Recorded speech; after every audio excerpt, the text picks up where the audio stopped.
Sometime வந்து தொண்டை கட்டி இருந்தால் கொஞ்சம் பாட மாட்டேன். சம்டைம் நல்லா இருக்கும்னு பாடுவேன். அது விஜய் எனக்கு பிடிச்ச சாங்னா எனக்கு ரொம்ப பிடிக்கும். அந்த சாங் பாடுவேன்.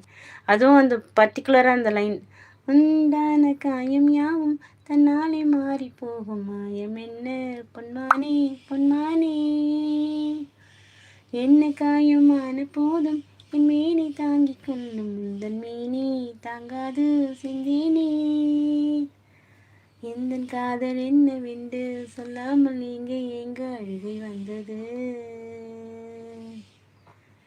எந்தன் சுகம் உன்னை தாக்கும் என்றெண்ணும் போது வந்த அழுகை நின்றது மனிதர் உணர்ந்து கொள்ள இது மனித காதல் அல்ல அதையும் தாண்டி புனிதமானது அபிராமியே தாலாட்டு சாமியே நான் தானே தெரியுமா